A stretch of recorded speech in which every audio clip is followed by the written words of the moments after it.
Yeah, I'm going to talk to you today about the transition from conventional flexible packaging material to X-cycle monomaterial structures, and all the steps and challenges. And believe me, there have been challenges. So this is me. Well, this is a bit, yeah.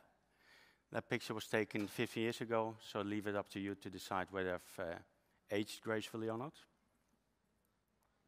So Hatzopoulos, I believe many of you won't be familiar with Hatzopoulos company. We are the leader and converter in Greece with 115 million turnover, from which 78% is generated through export sales. It's a family-owned company, third generation. We have 93 years of packaging experience.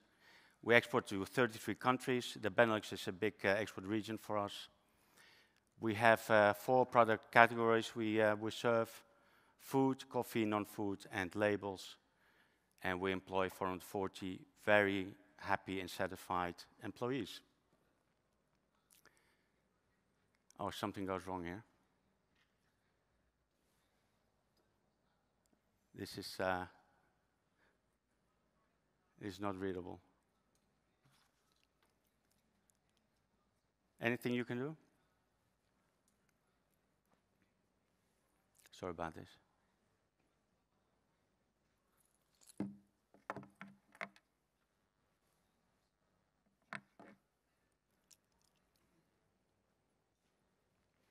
Maybe I can already explain a bit about the program today. Hello, maybe I can explain a little bit about the program today. Within Brightlands Materials Center, we are based in Geleen. We're part of TNO, and we work within a program with lots of partners about circularity in plastic packaging. And today we compiled a program with interesting parties in the value chain. So it goes from the design to for recycling, actually to the converter. Of course, we do miss some steps, but we will all explain the step in the value chain between the partners, and afterwards we have a small panel discussion to discuss the topics where we are working on and where we are challenged on. So that's in principle about today. And here we have the final presentation. Excellent, thank you. So the agenda today will be the circular economy and the role flexible packaging plays within that economy. The X-cycle monomaterial flexible packaging solution. All the transition steps we've taken to transition to mono PP and mono PE laminates, and some conclusion and key notes. So, circular economy, what is the concept? It's quite a mouthful, I'll read it out. A systematic approach to economic development designed to benefit business, society, and the environment. The economic system based on the reuse and regeneration of materials or products in a sustainable, environmentally friendly way.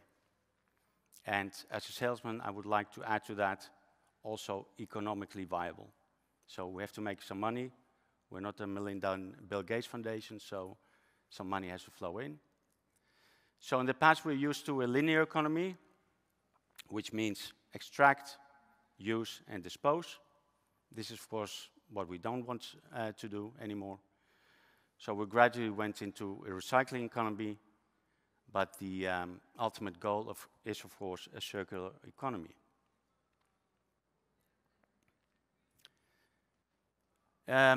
Conventional flexible packaging, what is the environmental impact? Flexible packaging is a beautiful thing. It can be changed, filled during use. It can be made out of paper, plastic, film, aluminum, or a combination thereof. And it can be made into bags, pouches, liners, wraps, and roll stock. It combines the best qualities of material used, delivers a broad range of protective and functional properties, increases efficiency, 57% reduced production cost, and 49% supply chain cost. It offers consumer convenience, it's not heavy to carry, it creates shelf appeal, it's widely extendable into different products. It's often the closest to perfect fit as the most sustainable solution, which means it employs minimum of material weight, lightweight, uses less resources, extends shelf life, and beneficial life cycle metrics, less CO2 emissions and less waste to landfill. However, it has an environmental impact. The challenge we face today with conventional multi-material flexible packaging is, of course, recycling.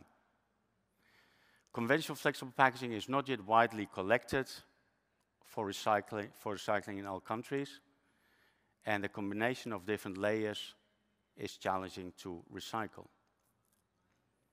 Of course, I wouldn't be standing here if I didn't have the solution for you, which is the X-Cycle monomaterial flexible packaging structures. What is X-Cycle? X-Cycle refers to a complete range of packaging solutions designed for recycling through the currently available recycling streams. Made from a single type of material, this is important, either PP or PE, which reduces the environmental impact of packaging. The advantages and sustainability benefits: improved recyclability, easy separation and recycling of packaging material. Regulatory compliance helps in meeting relevant EU plastics regulations in place. It meets consumer expectations, enhances appeal to environmentally conscious consumers as a responsible choice. We just heard the other speaker, which highlighted consumers are actually very conscious of their recycling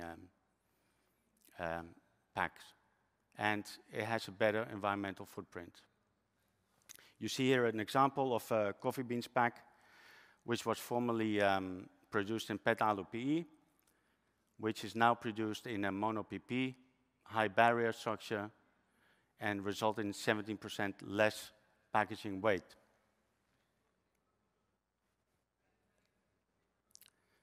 So, how is monomaterial recycled in the EU? We have 3.3 million tons in 2002 recycled, representing 26% of the whole plastic recycling capacity in the region. And it's about 200, there are about 200 recyclers with an annual capacity of 10,000 tons. As you see, Germany is the best in the class with 70% recycled, followed by Spain, then Italy, then Poland, and then Benelux, which is a bit disappointing, 8%. France, 6%, UK, Ireland, and the other EU countries. For the careful observer, if you add all this up, you come to 98%. I don't know where the other 2% has gone, but you can write me an email, I'll let you know. So, transitioning to X-Cycle mono packaging material, a step-by-step approach. We have some, of course, very expert engineers that look at the conundrum through a very holistic approach. So what are we looking at? What industry are we talking about? Is it food, cosmetics, healthcare, pharma, medical, industrial? What's the physical state of the product? Is it dried, liquid, or semi-liquid? What's the type of pack we're talking about? Is it Stabilo, pillow, doy pack, sticks of sachets? Is it primary packaging or secondary packaging? Does it come in direct contact with the product? What's the packaging line? What does it look like? Is it horizontal, vertical? Is it portion pack? Is there any post-processing going on, like pasteurization, sterilization, or hot filling? Any special features like easy opening, reclosure, degassing? And how is the transport organized, by truck, by ship? And the conservation expected shelf life is a vacuum packed of modified atmosphere. And the storage conditions, of course, Is it stored at room temperature? Is it refrigerated or freezed? So we have to balance a few functionality sustainability steps. Who here plays tennis? Nobody? You play tennis. What 5 minutes. When you hit the ball, you want to hit it right in the center, which is the sweet spot. So if you hit it on the frame, it can go all the way, all over the place. So this is exactly what we want to do here. We don't want to underspecify, underpack, otherwise you risk of the pack being burst or you lose barrier. Or either overpacking, too much packaging is of course not environmentally friendly, so you want to have the perfect fit, which is the sweet spot in tennis. That's why I draw the analogy. So I'm going to speed it up a bit. Design principles and guidelines. We are looking at, for guidance, at CFlex, OPRL, Netherlands Institute for Sustainable Packaging, and TNO. So what can we use? Monomaterial, of course. The density has to be below 1 gram per cubic centimeter. It's actually below 0.97. It has to be carbon-free, the inks, light colored, up to 5% of total weight. Barriers, we can use ALOX, COX, EVOH, and metallization, again up to 5%. And add-on pack components are allowed only if they have the same material as the main body. So then we move on to material selection. We can use, for printing substrates, we can use BOPP, either coax, plain metallized acrylic, or BOPE. Then we have the barrier layers. We can use metallized films, OPP, PE. Again, COX, ALOX, barriers, acrylic, or EVOH for the PE. And then as a sealant layer, we can use PE, PP cast, OPP, co-extruded, or acrylic. And we can also apply heat seal lacquers or cold seal lacquers. Then we move on to the transition steps. So what we also look for is simplifying the pack. So reduce packaging layers. If it was a three-layer ply, we try to make it 2-ply. Reduce adhesive and weight, reducing number of colors. So we look at the design. If it's printed in 8 colors, we try to use it to either 7, 6, or even less if possible. We can switch from technology, from rotogravure to flexo, and incorporate digital watermark. So also source more sustainable materials, like incorporating PCR content and incorporating bicircular content. So how do we overcome the challenges? We can use heat-resistant materials. As you know, the seal window for a mono structure is smaller than conventional structures, so we can apply heat-resistant materials. We can apply lacquers that withstand high temperatures. Use of low SIT of films, sealing integrity, so the sealing is faster. Use softcore films, adjust layer thickness and grades to maintain stiffness. You don't want the pack to implode on the shelf. You want it to stand proud. We can use plastic films with anti-static additives if we don't use metallization, and a white sealant or inner layer. So this is actually a study we did for TNO, a rigid container recycling with X-Cycle PP flexible lids. The flexible lids are designed specifically for recycling purposes. These lids feature peel seal mechanism that leaves minimal residue on the rigid container, with the sealing layer remaining on the lid itself. During washing, the lid separates easily from the container and can be disposed of separately, and the inks used on the lids are resistant to washing off at room temperature, and they're suitable for a variety of applications, including MAP, modified atmosphere packing, and pasteurization process. this is some of the awards we've won. I won't bore you with this, but it's all X-Cycle awards. And yeah, that comes to the end of my presentation. I would like to get your packs ready for Sustainable Future, of course. Goes without saying. And these are my contact details. You can contact me, michael@hatzopoulos.nl, or look on our website, www.hatzopoulos.gr for Greece. And you can also find me on stand 1, what was it? D114, Manolis? D114. Thank you. Hi, everyone. Yeah, thanks for joining.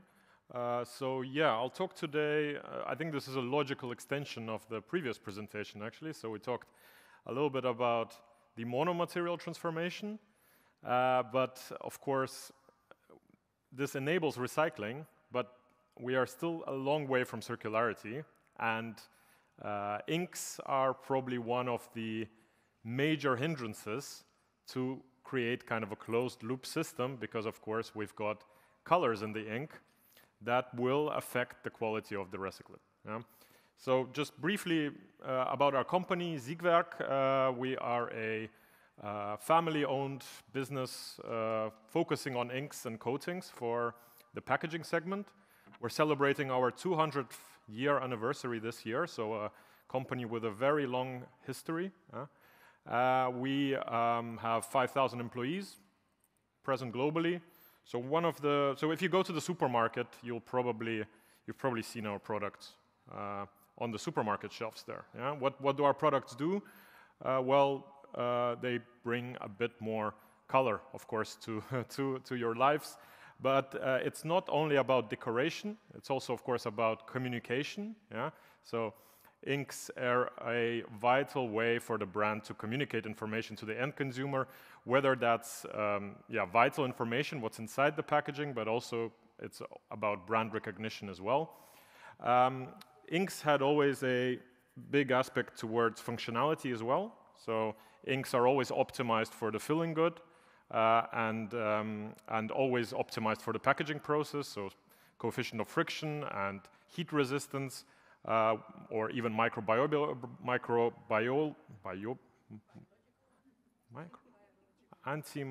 okay.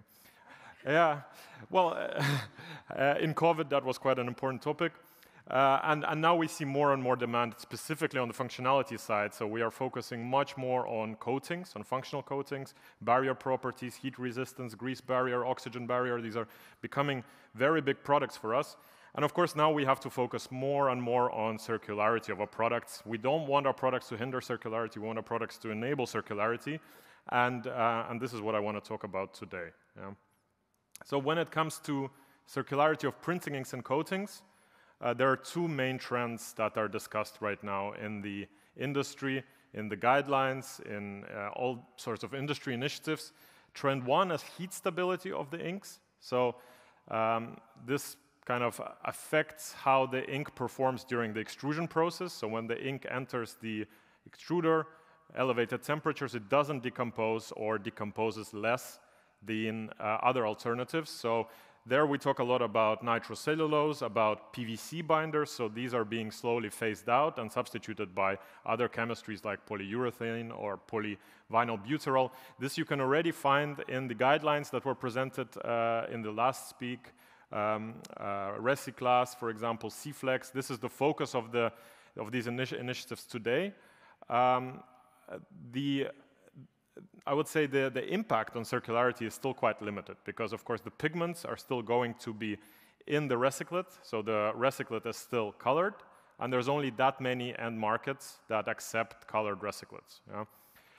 This is, however, the main advantage of this is it doesn't require any change of the recycling infrastructure today. This is why recycling initiatives are really pushing this approach, because basically you have an improvement in the odor, in the gels of your recyclate without any additional investment. So the upper stream value chain basically solves all the problems. But circular this will not bring circularity in our opinion. It's also an important trend, but the trend too is the one that I want to focus more on today. It's about de-inking. So it's about removing the ink before it actually enters the extruder, so washing off of the ink. This is not covered by Design for Recycling guidelines today. Yeah? This is primarily driven by the industry in the anticipated demand for high-quality recyclates driven by regulation that we expect to come into force by 2030. Of course, the main advantage of this is that it enables, it opens completely new end markets for recyclates derived from printed packaging. So far, we talk about non-food. This is a broader discussion, but I would say this is the first step towards food packaging, but we're already talking about many non-food, high-quality packaging that ends up on supermarket shelves. This is less dependent on chemistry, but it will require some redesign as well. But the main, let's say, limiting factor, and why it's also not covered by Design for Recycling guidelines today, because it requires hot washing infrastructure, which is still quite limited on the recycling market for flexible packaging today. Yeah? And this is kind of a explanation of what I tried to say in the last slide. What I plotted here is recyclate quantity on the y-axis and recyclate quality and associated end markets on the x-axis.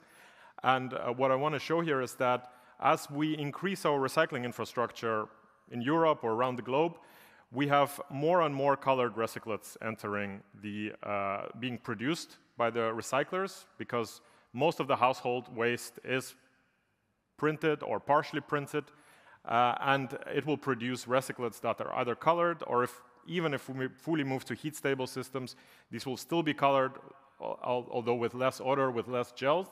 And these can only go to specific segments that accept these kind of recyclates, which are plastic decking, construction film, agriculture film, some trash bags, big uptake of recyclates.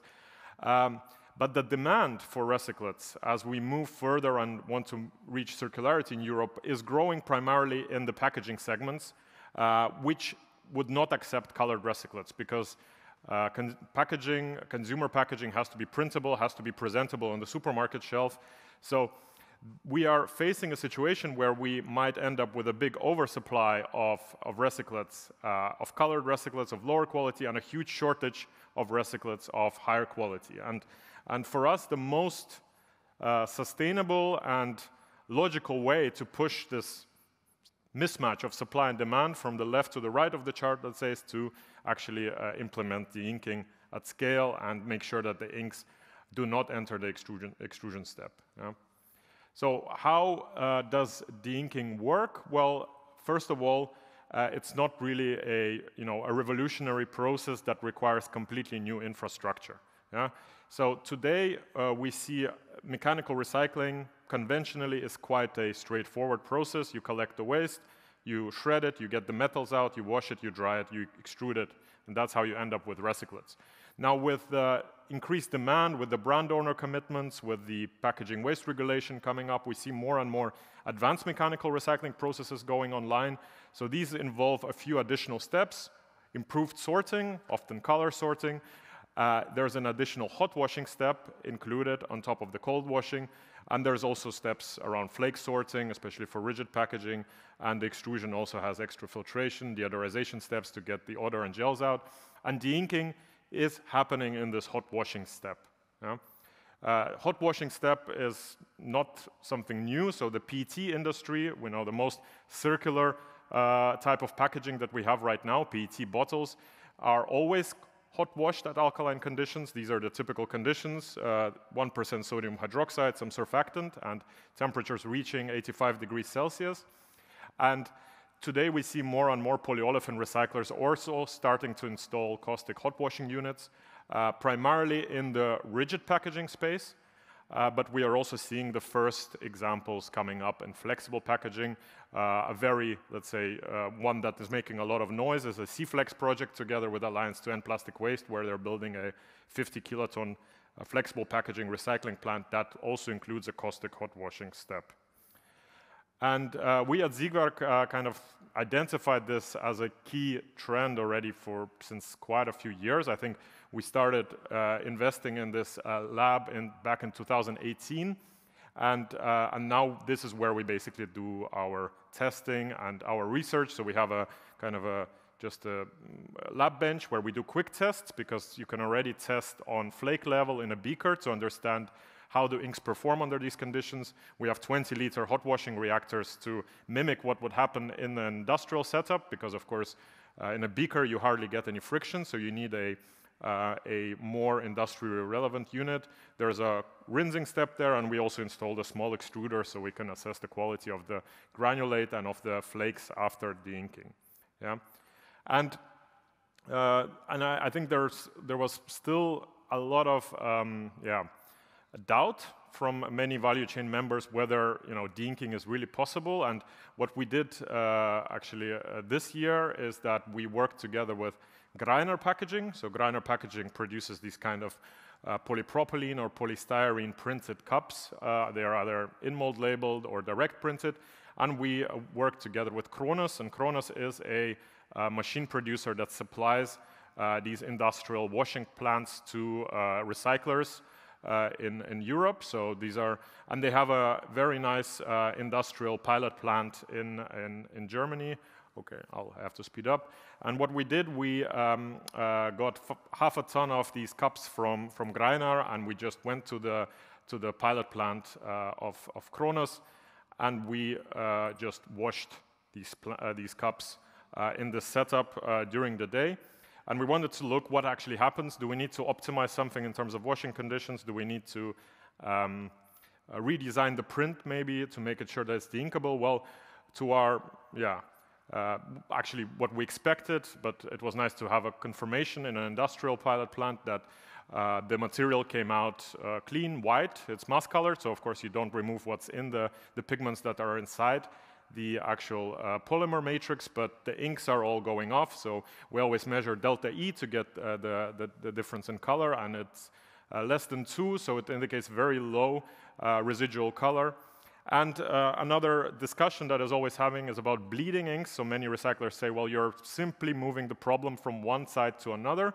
Well, there is, I think, a big misconception. Of, you can see we took samples of the washing water here, and it looks like it's discolored, but actually if you look closely, it's a lot of small particles of pigments that can actually be quite easily flocculated and filtered out, allowing to use the water in a closed cycle. And that's what all the recyclers who are installing caustic hot washing units are doing routinely. Yeah?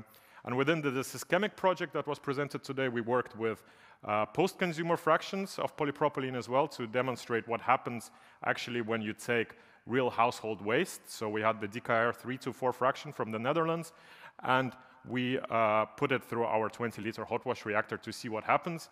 And from the first look, especially on this photo, you would see that there's not such a significant improvement in quality. There's still quite a lot of color that you can detect here and there. If you would actually be there, you would notice that there is a difference also in stickiness and visuals, and also in the smell of this recyclate. But if we actually look at what is present in this mixture of different types of plastic in the actual household, so this was already a post-sorted fraction that was primarily white. You can see that there's a lot of white, yeah, they're flaked, but there's also a lot of white flakes with some sort of ink on it, either in the form of labels or in the form of direct print. There are some residual mass-colored rigids as well, and a lot of flexible fractions as well. So by weight, it's not a lot, but visually it's a lot.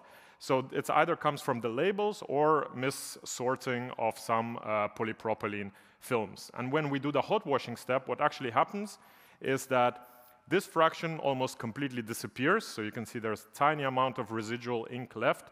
You have a huge improvement in the amount of whites, the transparents, and you can see that even the flexibles also get de-inked, but there's still quite a lot of flexibles that still have inks on it. In fact, that's the only fraction left with inks. Yeah? And the reason for this is that in the flexible packaging stream, there's a lot of non-de-inkable or de-inking resistant systems present. Yeah? We did a lot of systematic studies of all the inks we put on the market, of what can be de-inked or not.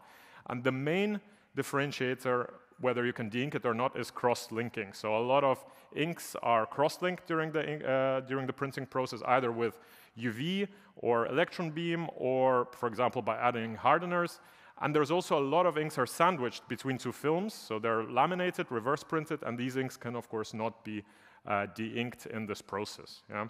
So this is where, this is what we want to make sure that in the future doesn't happen. So we are also now starting to offer solutions to our customers to make these kind of packaging also de-inkable. That's where we launched our Circuit Clear Prime range. So the idea here is to print a de-inkable primer under the cross-linked ink layers. This primer then reacts with the caustic during the washing process and then releases the inks and strips them off during the hot washing process. Similar approach can be done with laminate, so it actually opens up the laminate and then the ink surface is open towards the de-inking process.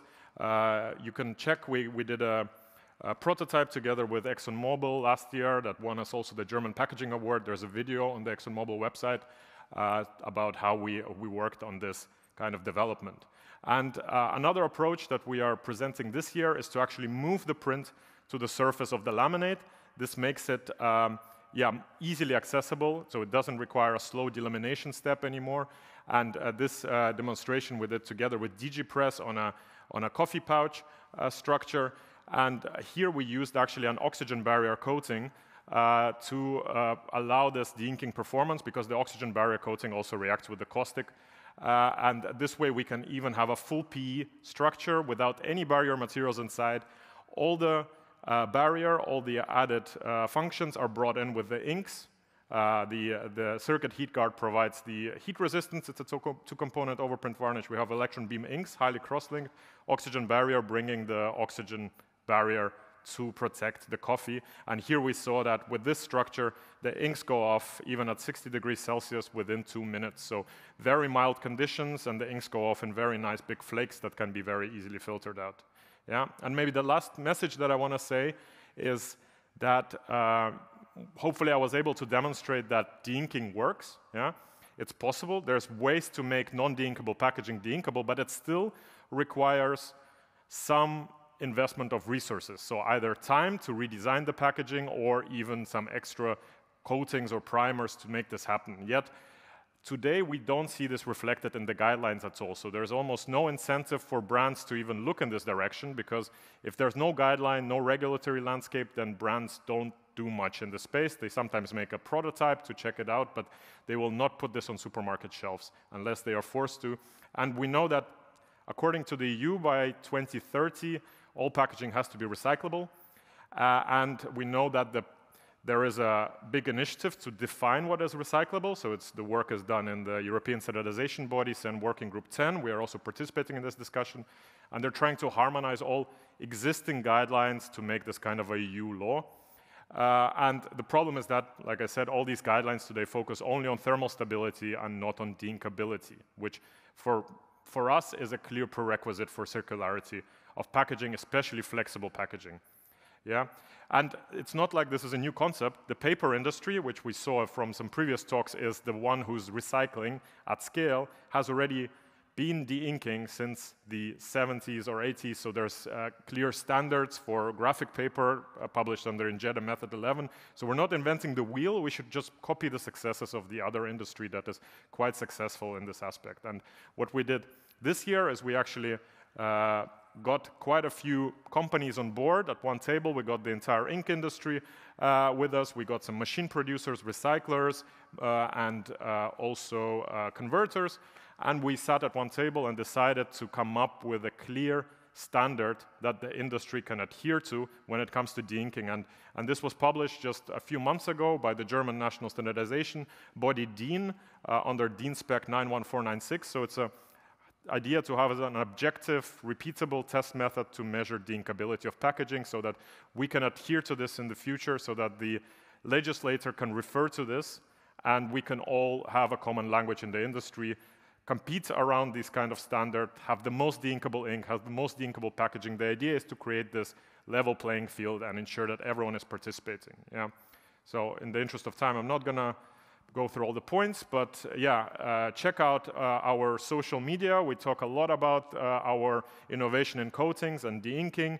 We have a podcast on Spotify called Ink Conversation, where I also talk about regulation, and we have regular episodes. And check out our website. We recently relaunched it on a circular economy. There's lots of topics there, and of course, feel free to reach out to me. I'm always happy to discuss circularity of packaging. Yeah, thank you. So today, logically, again, my talk also flows quite well with the last two, because this is now, okay, we talked about designing for recycling through monomaterial constructions, and then Andre talked about like the necessity for de-inking, and I'm going to logically follow it up with like what are the techniques that exist to upgrade the quality of recyclates that we get in open loop recycling. And there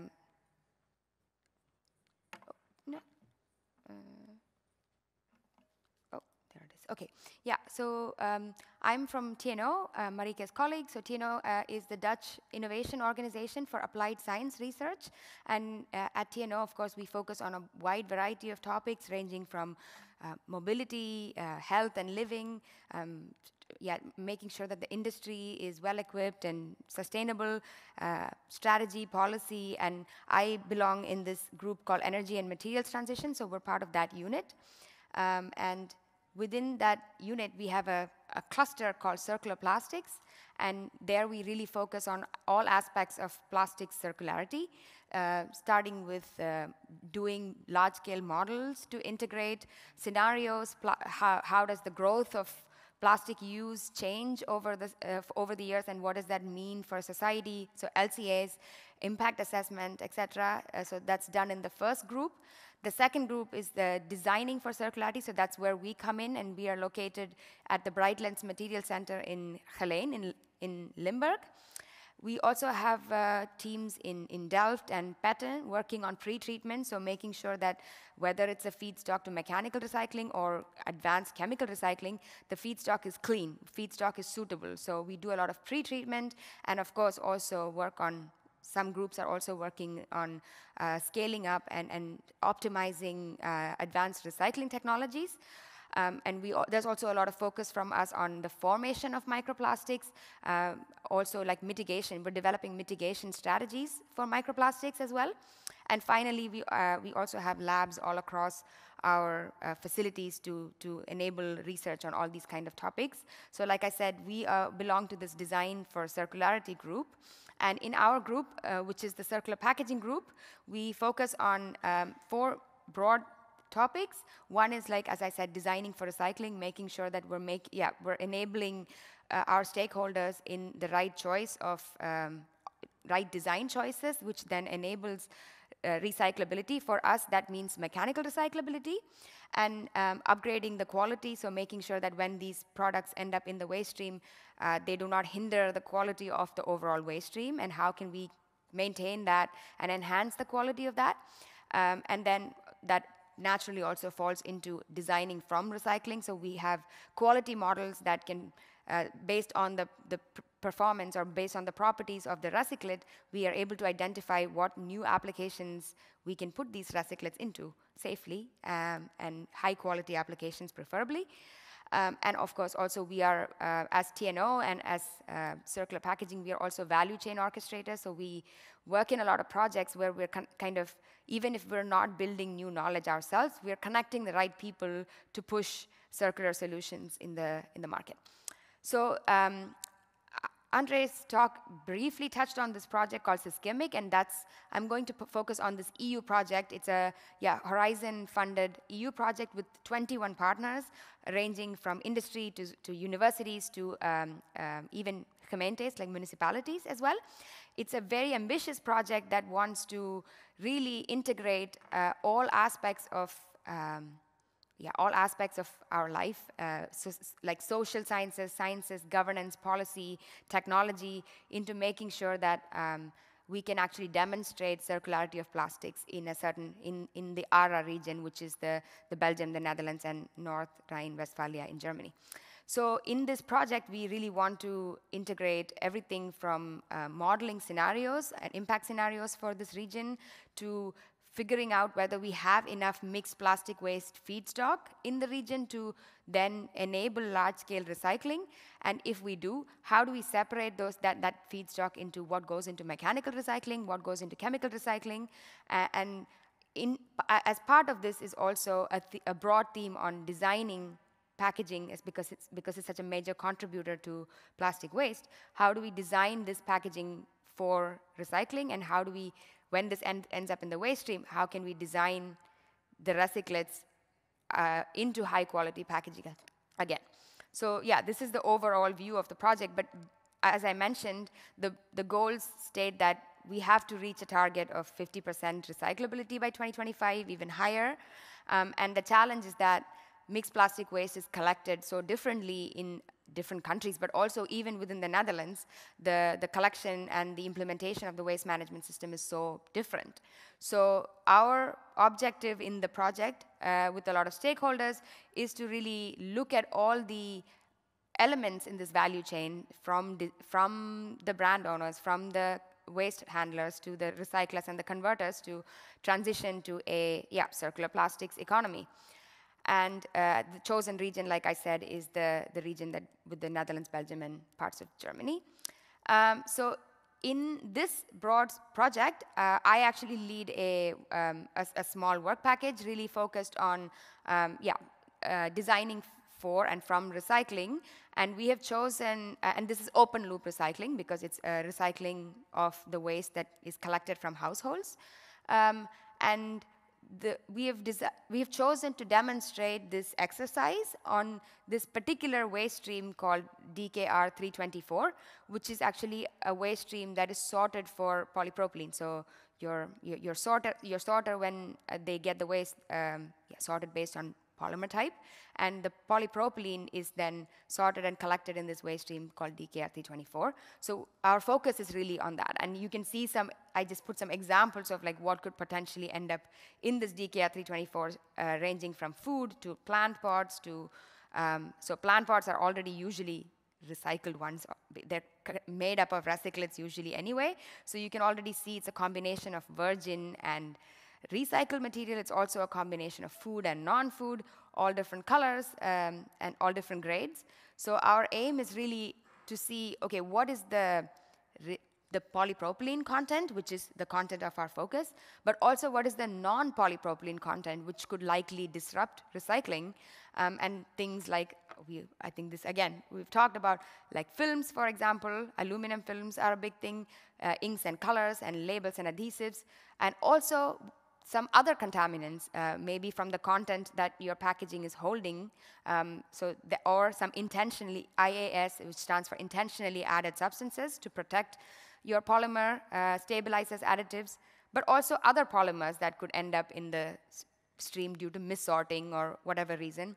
So we want to assess the quality of this waste stream first, and then figure out how we can upgrade it. So what we started off with, we got data. We got data from our recycling partner in this project, and we got data on this DKR 324, and we were told that it's mostly, at least in Netherlands and Belgium, we expect about 95% polypropylene in this waste stream, and the remaining 3 to 4, let's say, is polyethylene, and there's 1% could be like moisture, dirt, or other metals even, things like that. So it's fairly well sorted. 95% purity is pretty good. So what we did is that we took some samples from this waste stream. We actually, shredded them and then blended them into regranulates. So we made regranulates out of them, and our partners actually analyzed this with an FTIR and found actually much higher PE content, about 7 to 13%, which was interesting. Because if you see a typical bottle that's on the right, like you might think that, okay, there's the bottle body is made out of polypropylene, and then you have maybe a lid that's HDPE or something. So you have a certain idea of what percentage of this packaging is made out of PE versus PP. But what we found is that the polypropylene itself could probably have some polyethylene content because it's toughened for impact resistance, for example. So to understand whether like the polyethylene is coming from parts that are attached to a packaging or actually just coming from the polypropylene matrix itself was interesting for us. So something to keep in mind. And because this is open loop recycling, and as I said, the stuff that ends up in this waste stream is so different and broad, what we see is a mixing of grades. So we have a broad molecular weight distribution of PP, everything ranging from really heavy chains all the way to like short, small chains. And we did a screening of what is really present in some of these samples, and very shockingly found one sample that even contained lead.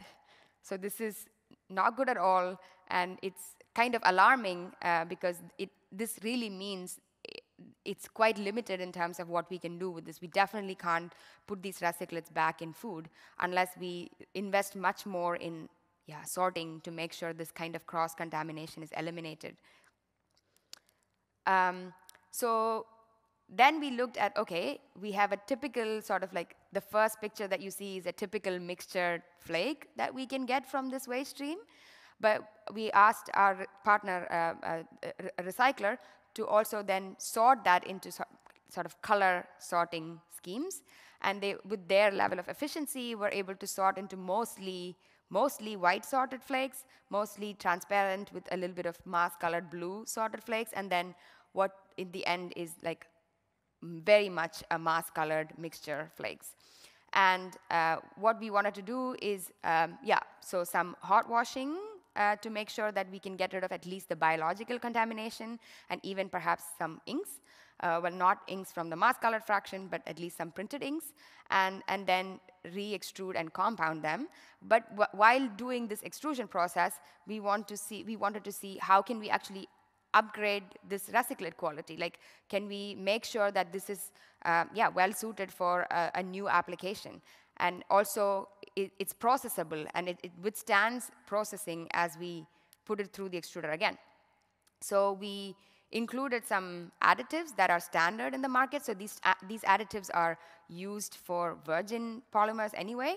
So we added the same amount of antioxidants. So one of the antioxidants is a processing antioxidant, so really to make sure that the polymer withstands your high temperature heat extrusion, a high temperature extrusion process and molding process, but more of also a long-term antioxidant for use, and a processing aid also. So these all of them are quite common even in even for virgin polymers.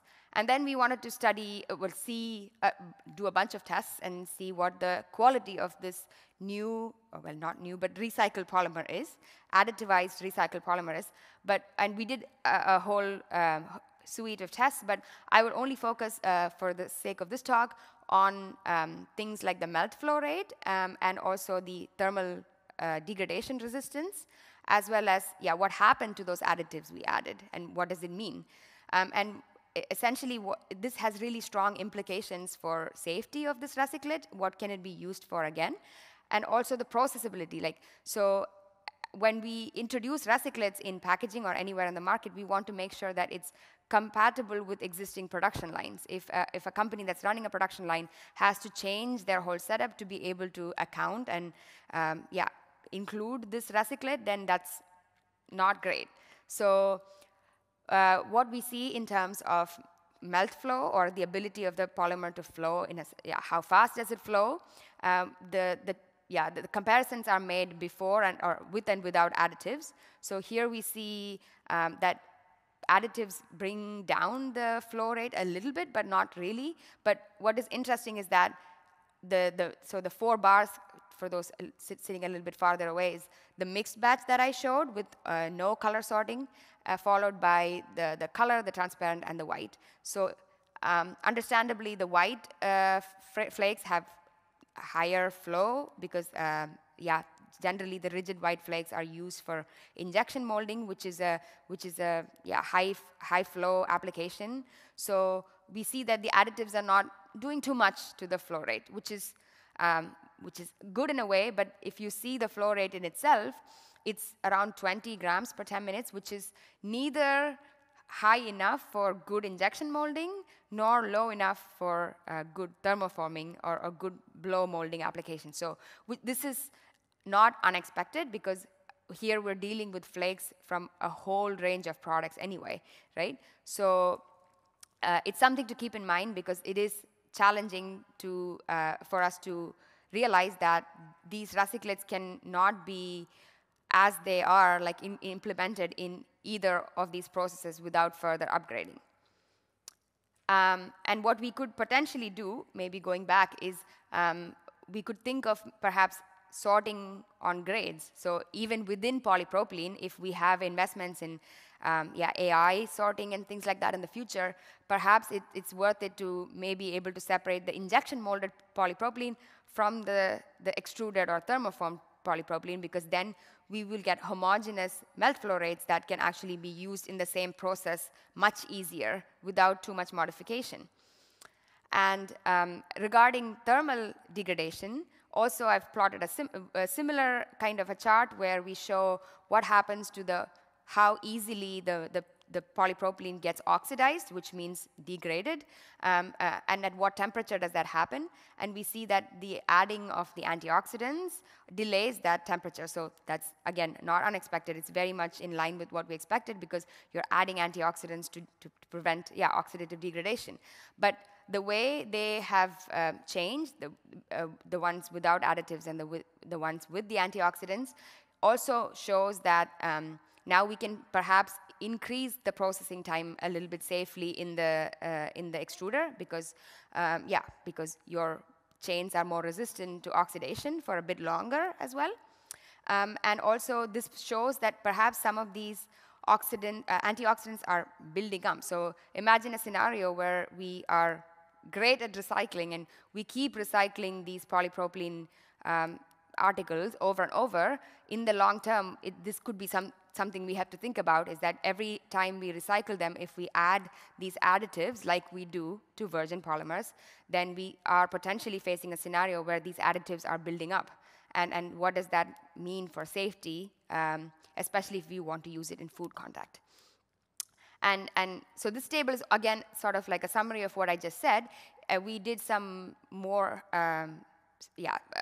more focused analytics to figure out the additives that we added, how much of it is actually intact, how much of it is like still present the way it was added, and how much of it actually degraded. So instead of the polymer degrading, the antioxidants actually degrade. That's the whole purpose of the additives that are added.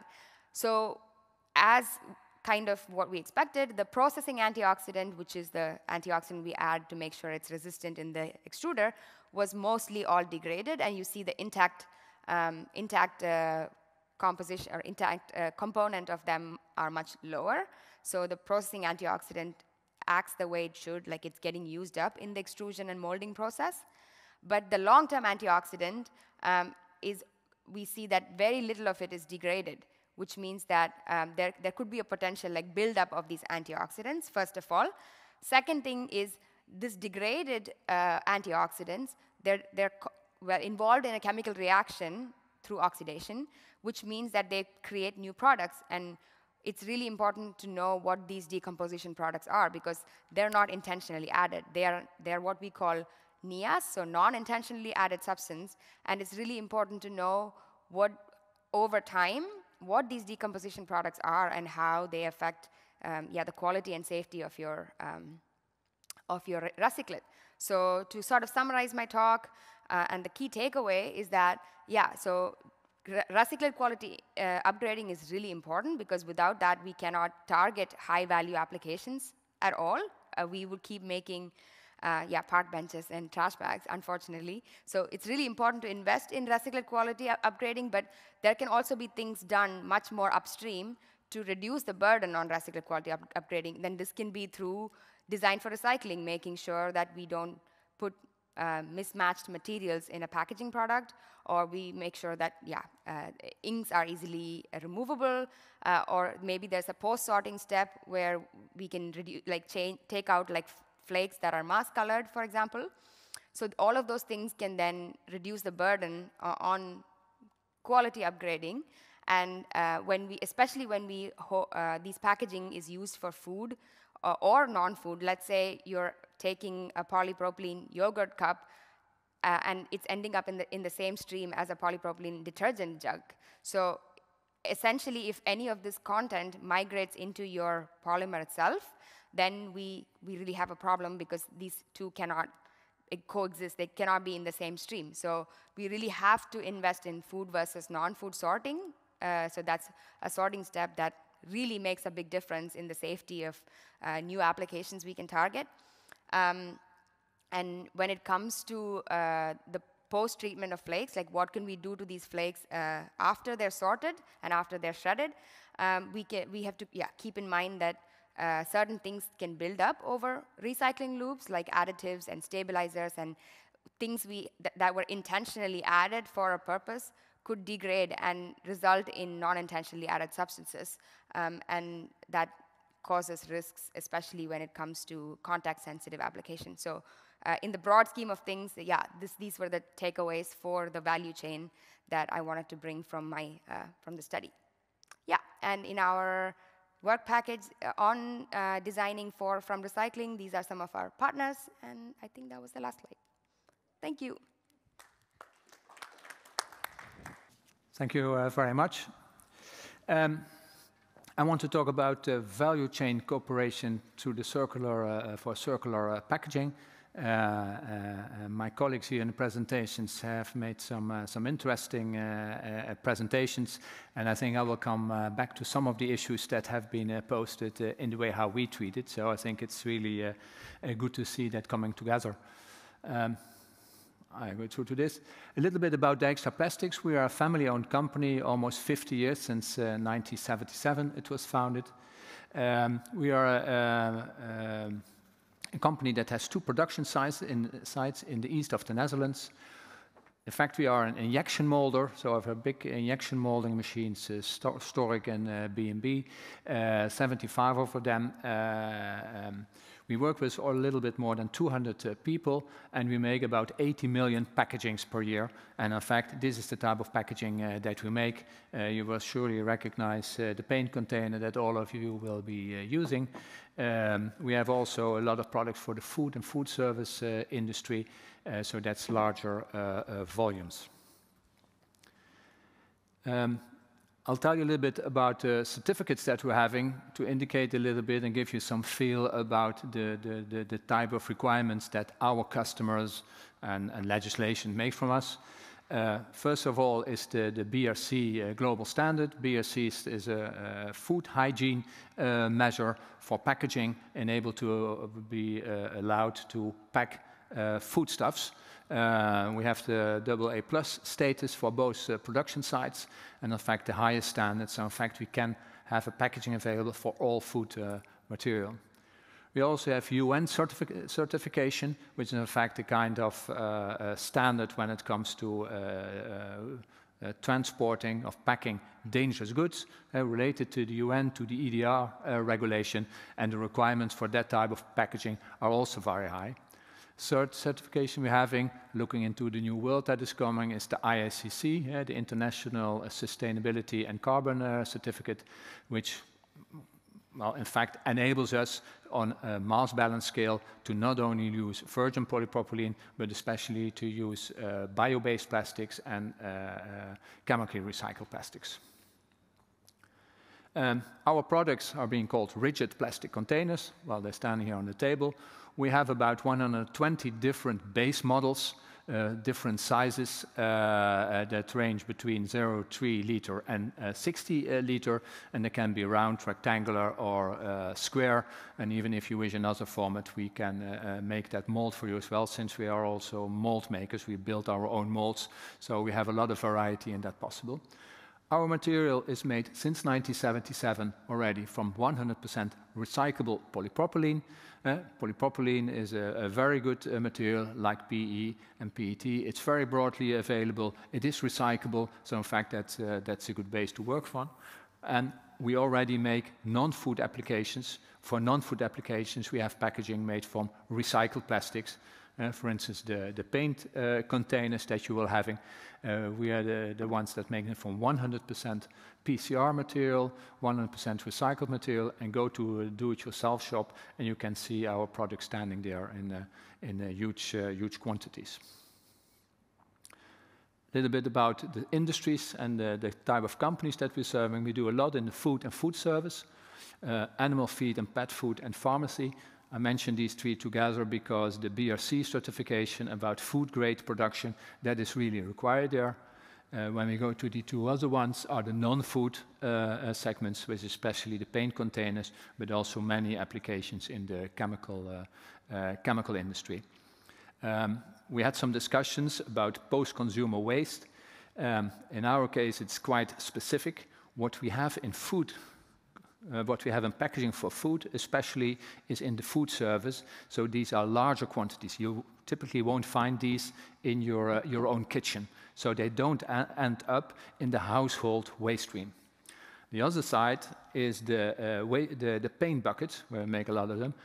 You find them in your home or in your garage or a shed somewhere, but you don't dispose of these via the household waste. So that's, again, a different stream.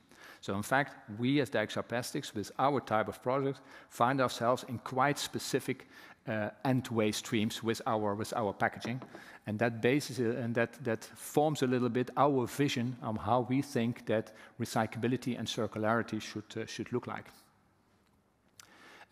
Because we are closing the loop with many of our customers. This is a picture of, I'll talk about that sometime, Fire Off, you won't see the name, in which we collect used and empty buckets from our customers or waste streams coming from restaurants and other sites. This is, let's say, the traditional chain in plastic converting. We've made our own view, but you know the input today very traditionally is crude oil coming from the Middle East or other places. That goes to plastic producers, the ones that make granules out of it. They give it to us. This is Dijkstra Plastics. We send it to the filling companies. Our customers, in general, fill the packaging. It's being used, and at the end, it's emptied. And in the end, it is collected as a waste stream. And what do we do with waste streams? That goes to the incinerator, and carbon dioxide comes out. There is already a little part going this way for our non-food applications, but typically the input is crude oil and the output is carbon dioxide. And I don't want to have a discussion on climate and climate change and what is necessary. We all know these kind of graphs. And the only point I want to make with this is that in the world we have decided that the carbon dioxide should go down. Already first steps are being made. This is a list from the carbon dioxide output from the UK, the yellow one, and from the Netherlands. And you see we are already progressing, making progress, that's good, but that should accelerate. And our vision is, in fact, that all the things we're doing is directed on reducing the carbon dioxide. All things we call transition and circular world, etc., is based on the fact that we want to avoid the carbon dioxide. For that, we say that packaging waste is the issue, not the packaging itself. Being in packaging for a long time, also in paper and board, and now in plastic, there is a bashing from plastic going on, there is a bashing for paper going on, etc. Everyone is eyeing at the packaging itself, but that has many good applications, many good usages. But the issue is about the packaging waste, and that is why we want to have a ban on the incineration of this packaging waste, especially plastic packaging waste. For that, we need controlled closed loops. Tia talked about that already, about the open loops and the closed loops, and in our vision, only closed loops can help us further. At the moment they are open, all kind of other things get in, and we have an uncontrollable waste stream that can only be incinerated. I think that's the point that you just made. Maybe one issue to add about this packaging waste is the issue, not the packaging itself. We all know that the European Union has set up the packaging and packaging waste regulation. We consider that a very smart move to integrate packaging waste in this whole discussion and make that very explicit in this sense. When you read through the whole PPWR, it doesn't talk a lot about packaging waste itself, but in the end, that's one of the big outcomes where they want to come. So that's a very important part that we share.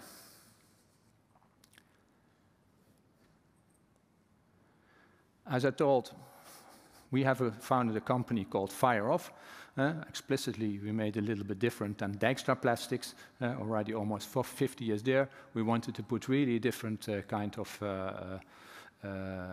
company, much younger, where we attract young people to come and work for us. The words fire off, take them very literally. We want to put the fire in the incinerators off. And we think it's a waste of all the products go in and create carbon dioxide. We think that those products should end up in the plastic streams. So this is how we typically see waste. And in fact, the only thing you can do with these kind of things, burn them. This is a landfill. I know in other parts of the world it's only landfill. Luckily, in this side, we have incinerators. But even there, where these incinerators eject carbon dioxide, we think that's a waste. We need to have a controlled closed loop, like one of our people there with the truck from FireOff, collect the emptied buckets, because that's the only way how we can make first quality, best quality, new packaging made from post-consumer waste. This is a little bit, you'll understand that. We collect the stuff, we bale them, we shred the products, we shred them even further and try to sort the colors, make granules out of it, and that allows us to make this new packaging. And I think in Andre's presentation in Tia, you saw how much detail comes in it and how much waste comes in the total stream, which needs to be sorted afterwards. And the trick will be, as soon as possible, to get real good waste streams together and work on them, instead of putting all the waste together, getting something that's really dirty, in which incinerators are the only way out, but make it much more controlled, the whole chain. And our vision and our type of market and our products, we place ourselves in between the end users, which have emptied the packaging, which will not be the same ones that we sell it to. So we have to do with the customers of our customer. So we need to go very far in the chain and really collect it, sort it, and then bring it back into the chain and reduce the carbon dioxide. So that brings us that for circularity, the only way to do that is controlled closed loops, and that requires new logistical models.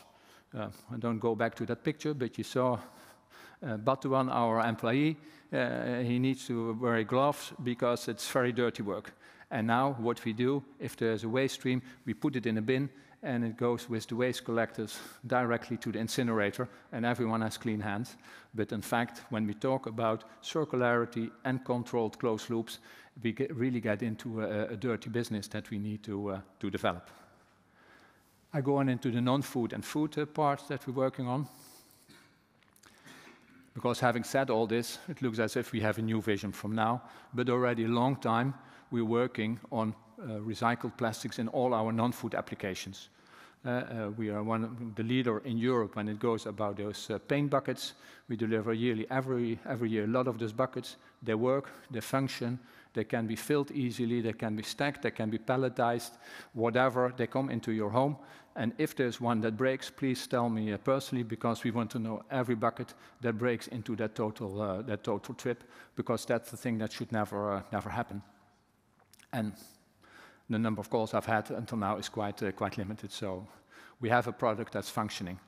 How do we do that? We base the PCR we buy now on very clear specifications. It is for us in our plants exactly the same when we use virgin.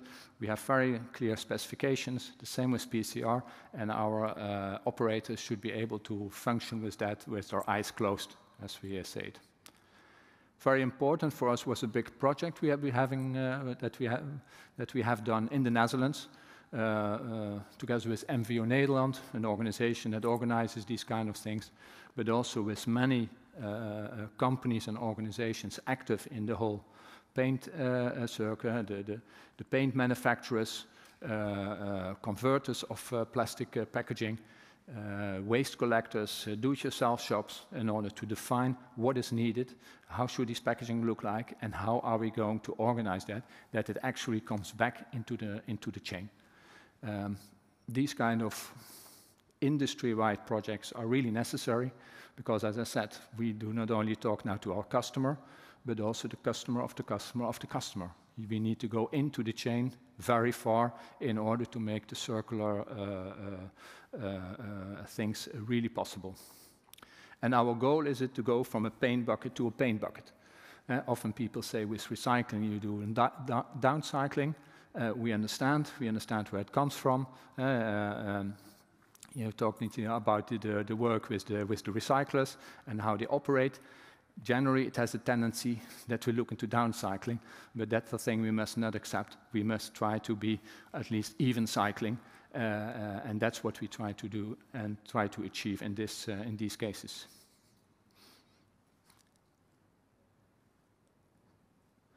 One of the questions was about the processability and the influence of recyclate in production. As I just mentioned, we already manufacture 8 million packaging a year for this.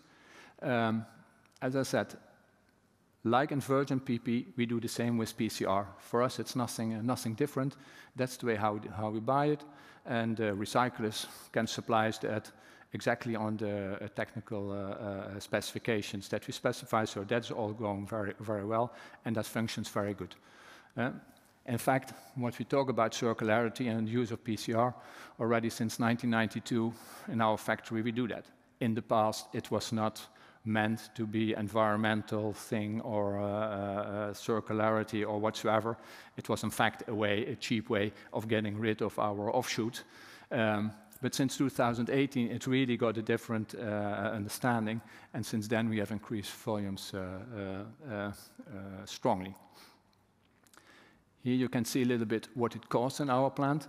Of course, on the virgin side, we have already various kind of specifications, but now with the food grade virgin and a non-food PCR grade that we're having today, we were obliged to build a lot more piping to feed all our injection molding machines, which look like this.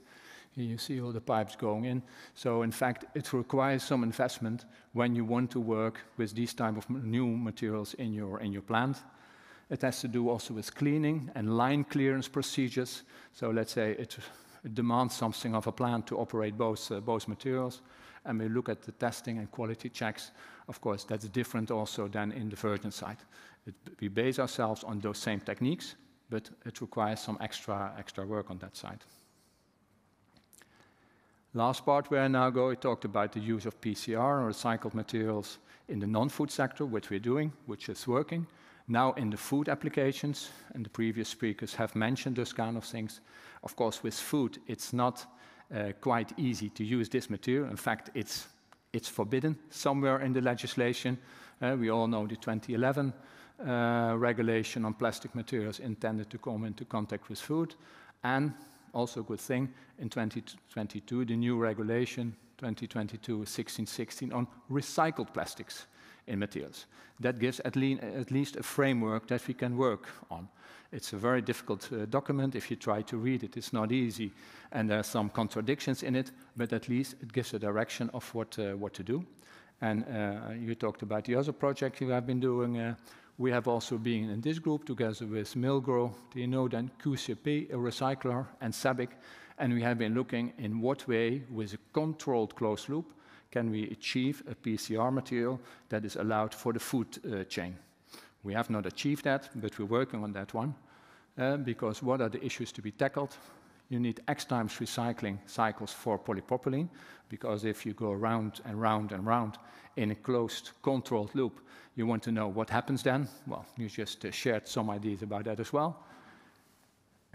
We work with buckets. When they're emptied, there are also always food residues in it, and some you can wash off, but other ones really migrate in the polypropylene. As you know, polypropylene is a very open structure, and certain food residues will migrate into that and are very difficult to wash out. We have, of course, printing inks and in-mold labels. You just mentioned that, and there are also things there to be done. Can it be washed off? Should it be taken off, disappear magically before it's being shredded? So there are many things to be done on that side in order to achieve food-grade recycled materials. EFSA approval is needed, and we all know that the EFSA approval is a very difficult thing to get if you get it in the end. But the Commission Regulation 2022-16 gives at least a direction. And we don't know whether we can achieve that, but our ultimate goal is to go from a food bucket to a food bucket, and that's the project that we're working on, and hopefully we can achieve that. Now, our last thing, that is what is our vision? Everything is about carbon dioxide emissions. The packaging waste is the issue, not the packaging itself. The ban on incineration of plastic waste is very important. For that, we need to have controlled closed loops, because otherwise we can never control the quality that is needed. And we want to go from a bucket to a bucket.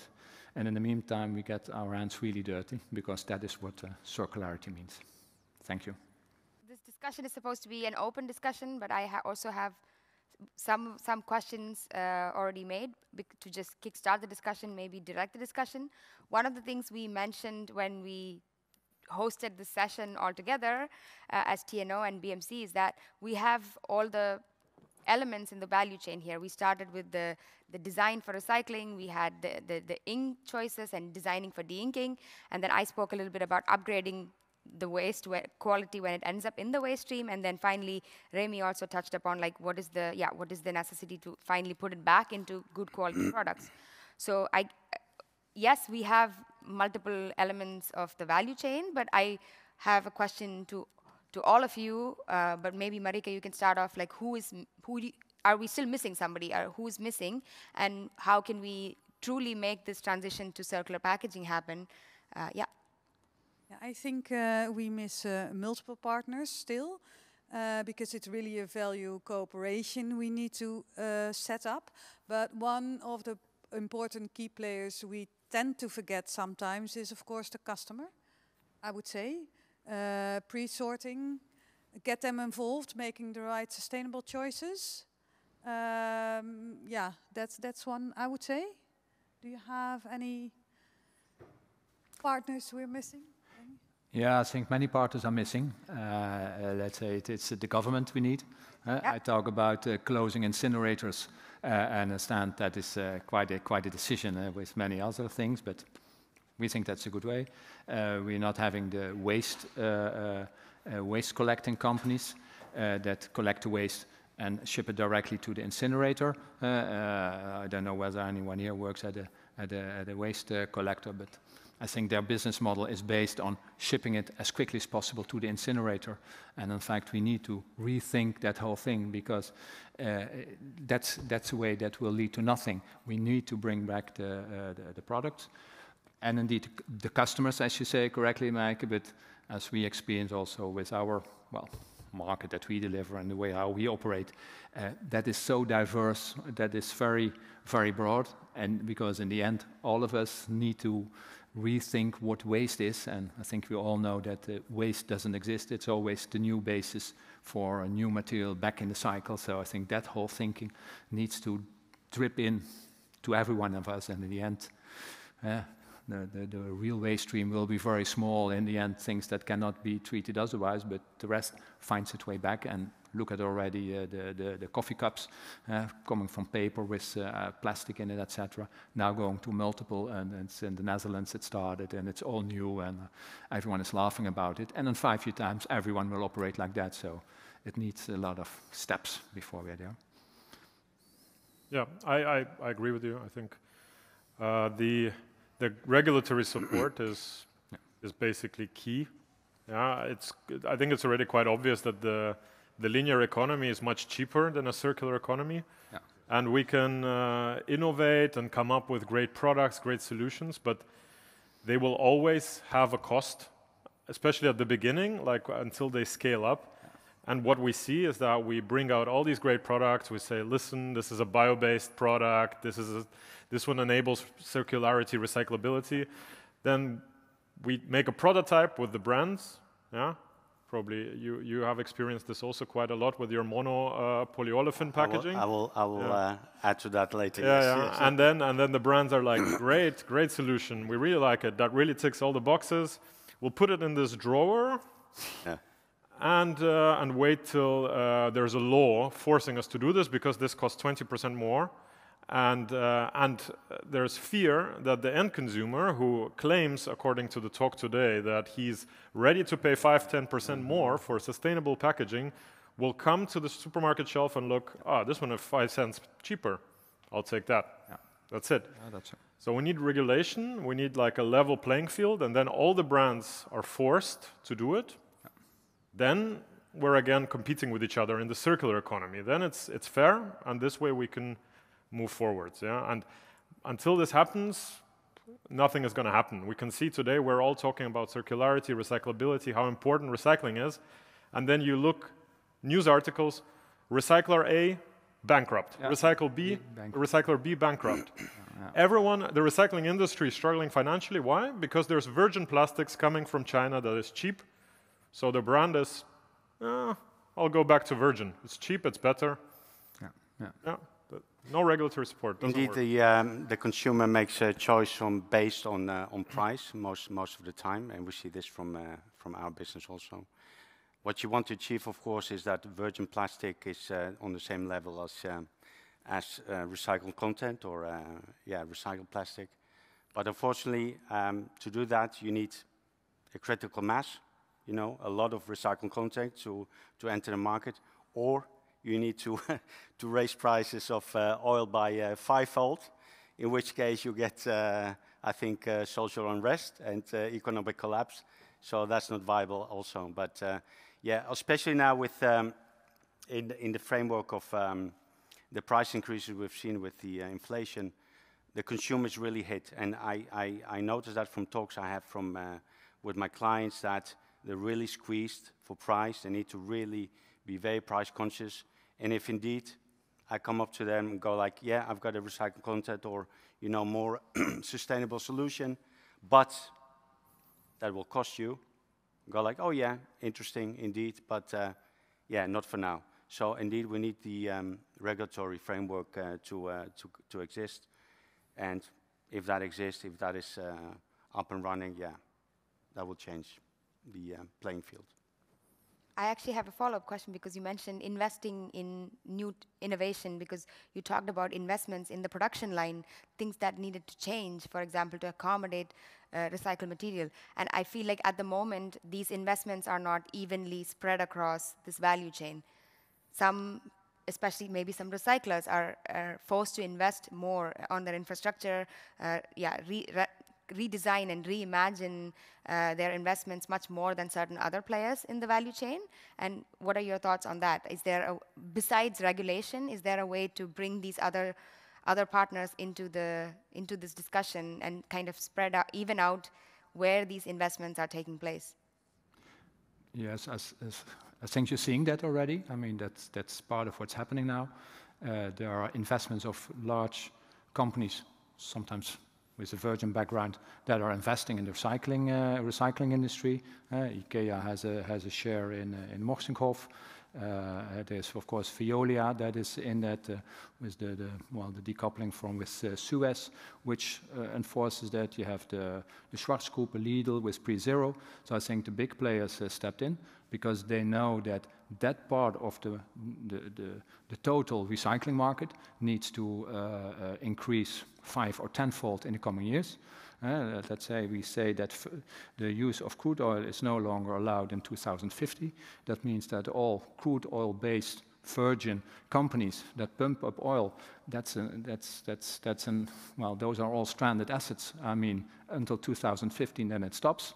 In reality, it will take longer. I understand all those kind of things, but there is no long-term future on that, and that should be offset by huge increases in capacity on the recycling side, and those are those companies that stepped in. So my free advice is sell your shares in Shell and all the other virgin-based companies and invest in companies that are now investing in recycling, because that's the future. And the other thing is, we'll stop at the moment. You need to put a disclaimer there, don't take my not investment advice. Yeah. It was a free advice. Yeah. No, okay, but I think that's happening already. So. Yeah. On the other hand, the recyclers are struggling, or some of the recyclers are struggling. Yeah.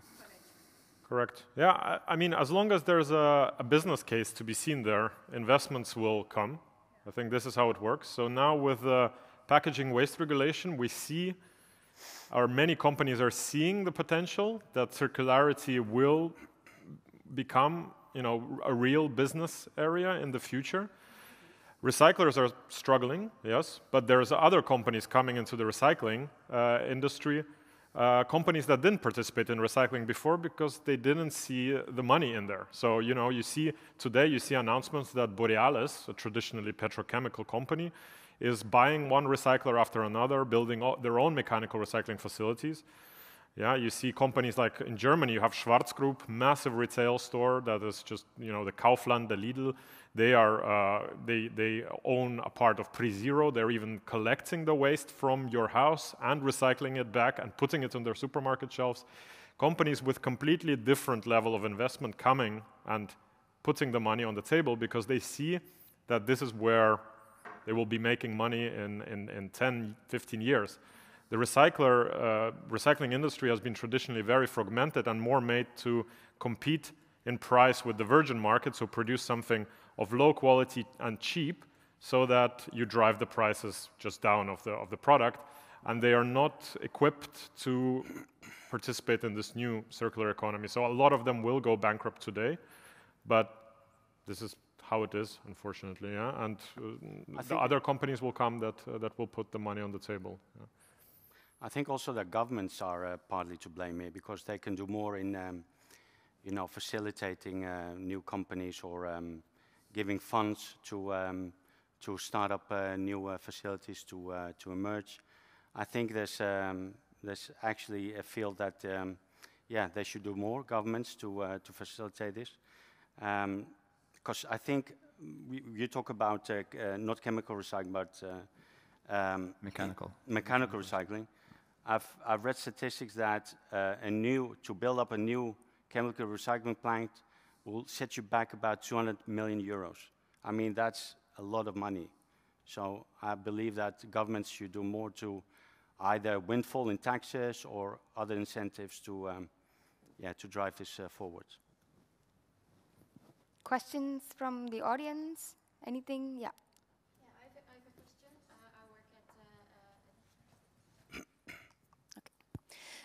I work at Synologic. As Synologic, we are a supplier to the food industry of chemicals. So these could either be for setting pH in the food industry process, so more as a technical aid. But we are also making cleaning and disinfecting agents where we are blending different type of chemicals. So if I look at the PPWR, which is coming towards us and which requires from us that we will use a certain level of recycled content, of packaging with recycled content or reused packaging, what comes into my mind is migration. So indeed, setting up these closed loops would be a requirement in order to make that happen.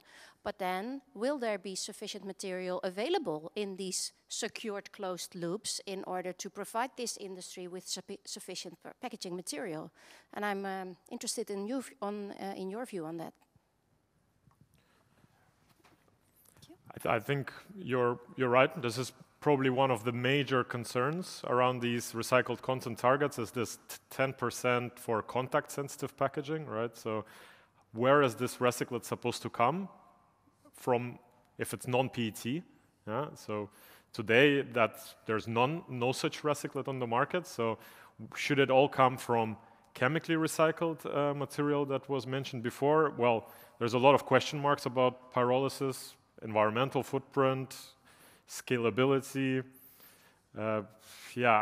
yield. It's just a lot of question marks there. And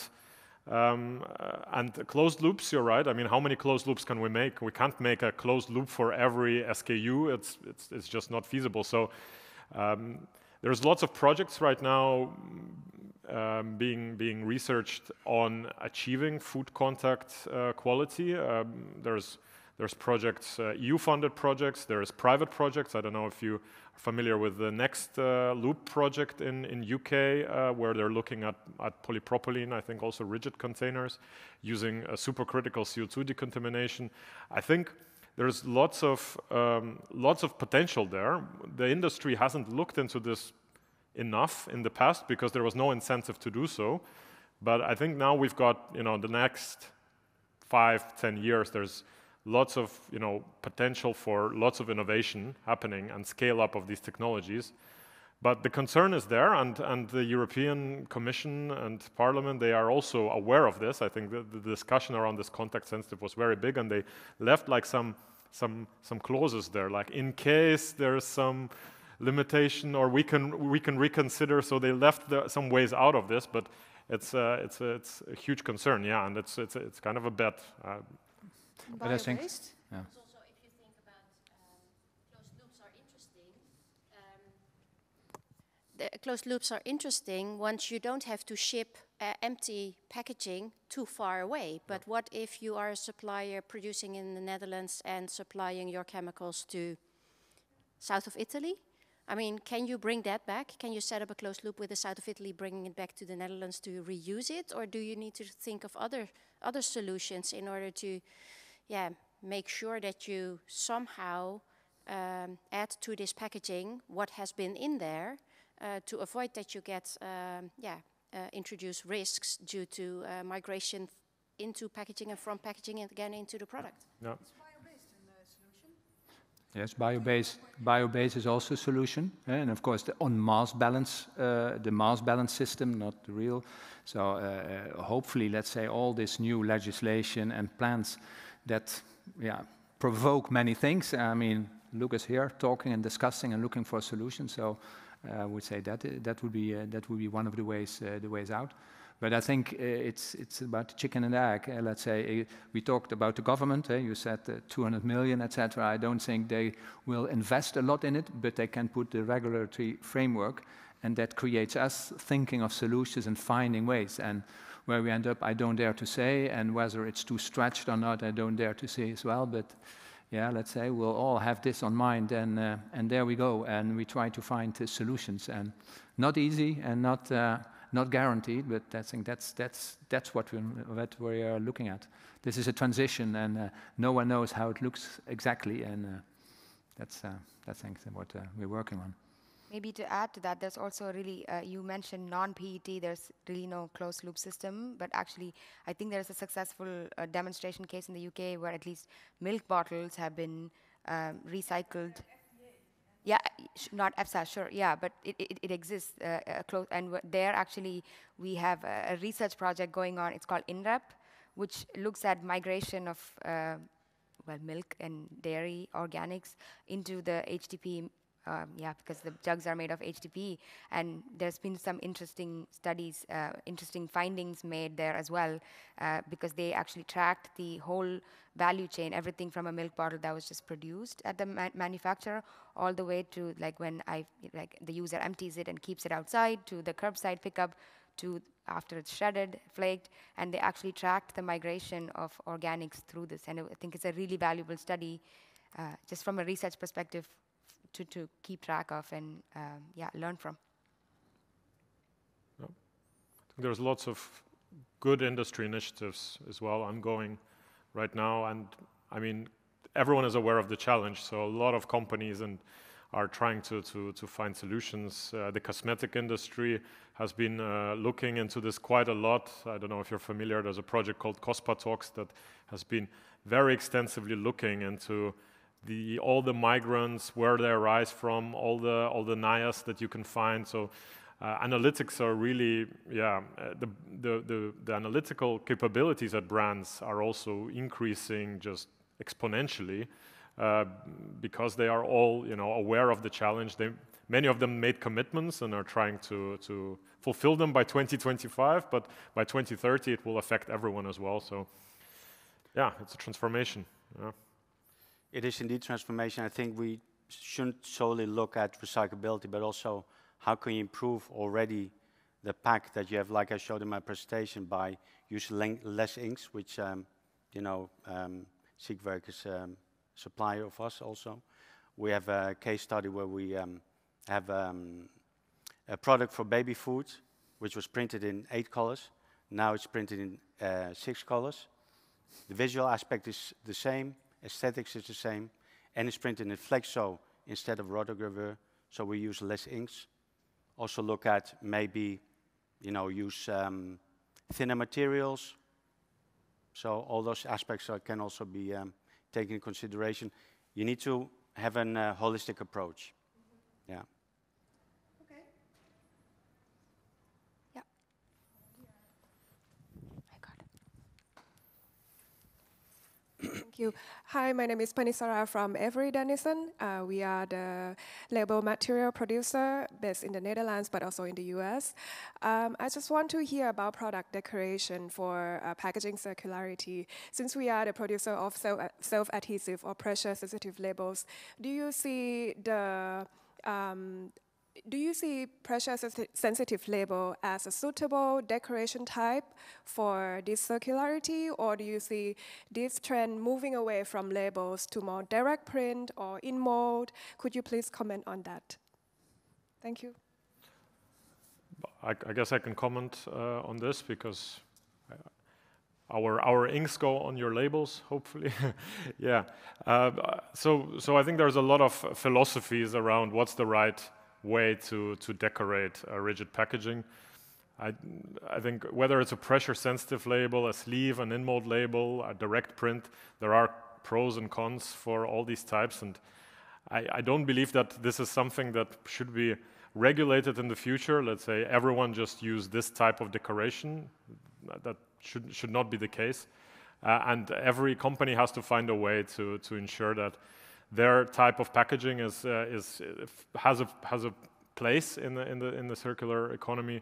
I think pressure-sensitive labels are very well suited for circularity of rigid packaging. At least they don't cause problems. Yeah. So when it comes to inks, so the main problem there would be the inks actually, and with inks, you don't want it to end up in the plastic. So with the label, it can be quite easily removed, right? I think there was a study I saw from Avery Dennison that more than 90% of the labels usually get removed already during the wet grinding step of the recycling process, and then you can just sift them out of the way. Yeah, the next question would be, of course, what happens with the label? So the label is then usually incinerated, and this is probably not the definition of circularity, but then again, you manage to recycle 95% of the plastic because the label is just a tiny percentage. We have worked on projects as well to make the ink on the label washable. Yeah, and we even worked together with Avery Dennison on this project, and so this way the label then stays in the waste stream, and as long as it's monomaterial with the container.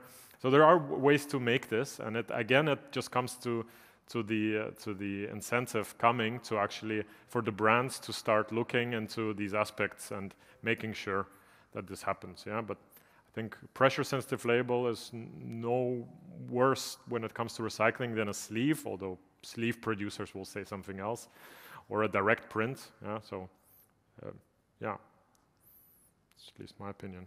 Maybe you have also something to do with the glues in order to make the connection good. I don't know exactly. The inks, I think that's what we talk about, because they should not come into the stream and go to higher temperatures, etc. And I don't know what happens with the glues, if that can be washed off in a good recycling system. So I think those would be the points. But yeah, that's. Yeah. And from a brand owner perspective, they still need to have flexibility within their declaration and production.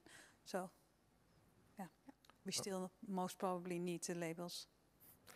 Yeah, and I think Avery Dennison is already doing a great job, so I wouldn't be worried for the future of pressure-sensitive labels when companies like Avery Dennison are investing a lot of money to make sure that the product finds its way in the circular economy. Yeah.